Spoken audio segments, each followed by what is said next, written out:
Hello everyone and welcome back to the campaign diary for my Rime of the Frostmaiden campaign, Aracséa edition. In today's diary we are going to go over two sessions, since session 24 was literally just pretty much a boss fight before we ended the session, so no point doing a 5-minute recording for that. We're just going to roll together session 24 and 25.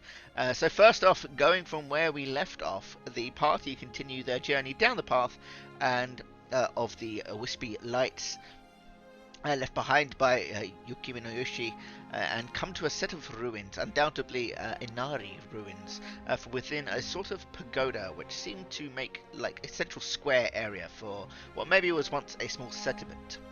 There are a series of like silhouettes and shapes of various different structures and the like dotted around as well like that.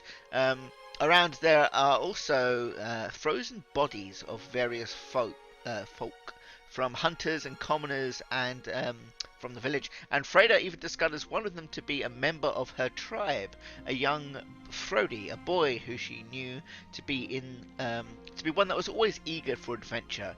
Now in his 20s, Freda obviously remembered him as a boy about the same age, but now in his early 20s, and he is completely encased in ice. This was all in foreshadowing for what should happen if they were to be killed by the white stag that they would later encounter. A stag that has been alluded to by Nigel, the moose that they spoke to before. After some chat and investigation, the party hear a bizarre roar of sorts come from the tree line and see, much like a car's headlights shining through a forest, a bright light about 100 feet away, moving from left to right in the mists. They use this cue, if you like, to continue on and find a large temple-like structure with the iconography of Isha, an elven god of the Inari people, one that is still worshipped to this day in Aracséa. Isha is the goddess of light and life, and like one of the chief deities of the Nephrazim, the elven gods. At any rate, this temple is where the wisps led, and as they begin creeping open the large stone doorway to the temple, a stag emerges from the tree line and combat occurs. I used a beefed up stat block I found and ad-libbed a few bits as I went, if I felt it needed it. The goal with this fight was to significantly weaken them and to sort of neutralise Mutiny, as her consistent damage was proving to be a little bit annoying for some of my bosses.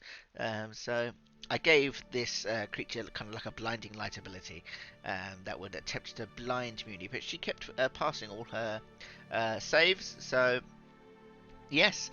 At any rate, the fight went well, for me at least. Two of the party members actually went down in this fight, and we almost lost Stronus, failing 2 death saves. I've started doing this thing now where my players don't announce if they've succeeded or failed a death save. It kind of makes it a lot more tense. They just roll and just sit in silence and note down, and nobody knows how close they are to dying, if you like. At any rate, they eventually overcome this tremendous challenge, have a short rest before opening the door, and are met with a stench of death. And Stronus identifies that there were Thrakari markings, old Thrakari markings, along the walls as they begin to descend into this temple structure. This was pretty much the end of session 24 here, and as you can see, there wasn't really that much to report on that, so let's just move on to session 25 that happened afterwards. So from here, the party were met with a room, one with 8 tombs, 4 either side, each with a little statuette and a name plaque, and a small indent where something could be placed. At the end of the room was a large door with a riddle written above it, and the old ancient symbols of the Thrakari Great Spirits engraved into the wall. And now that's odd, isn't it? Ancient Thrakari marks built in with Inari markings. Stronus, of course, could tell they weren't added after, so there's a possible historical thing of note here that they were blended together. At any rate, the riddle basically asked them to pay homage to those who made you, those who made them being the Thrakari, of course, being the Great Spirits, and homage meaning just coinage in this instance, as there were kind of multiple coins placed around the floor for them to hint at that's what it was. Each statue and plaque in the tombs had like an animal assigned to it, and so it should have been a straightforward puzzle, really, because they could have just picked out the all the great spirits. But alas, they were there talking about it for quite some time, um, and as always is so with puzzles, I find when people make them is that of course, the answer seems obvious to the DM, but yes, it did take the party some time to figure it out. Either way, the party did figure it out, and then, ooh, excuse me, they reached the next series of rooms and proceeded to a large open cavern, if you like, almost like the Bridge of Khazad-dûm kind of style cavern. There was nothing but a 5-foot rock bridge connecting one elevated island kind of plateau to the next. Very Khazad-dûm bridge like. Anyway, they traverse this bridge and come to another door on the other side, guarded by piles of bones and black obelisks either side of this large gateway, if you like.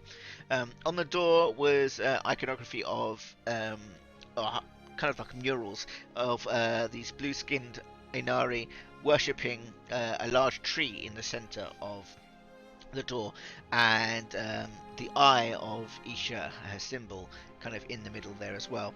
And that iconography is in fact throughout most of the temple that they explored.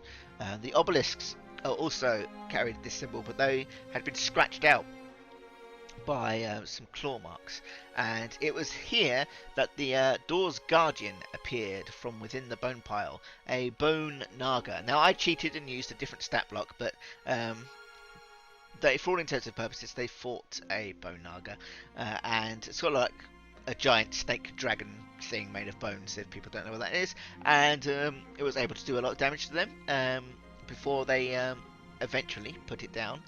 No one was kicked off the ledge, which was something I was kind of hoping might put the fear of death into them, but it didn't happen. I think Stronus got the killing blow eventually, acting as a kind of like a sort of mini boss, if you like, before they got to the next part of this dungeon. And that was basically it. After a short rest, I believe they just went to open the door. As they did, they kind of see like the black shadow kind of poured out of the doorway, and the smell of death and rot coming from within. And Freda, in her mind's eye, sees the rotting face of Orcus. She of course didn't know it was Orcus, but Dan knew it was Orcus. It was kind of a disfigured kind of goat head with horns and an odd skull. I'll throw a picture up if I remember, and of course a deep growl from this demon lord rather, working with him. And yeah, that was pretty much it for session 25. Not much to say. What there is to say we will talk about next time. Just trying to catch up on these session diaries a little bit. But yes, that was session 24 and 25, the Rotten Halls. And as always, thank you guys for listening, and we will see you guys next time.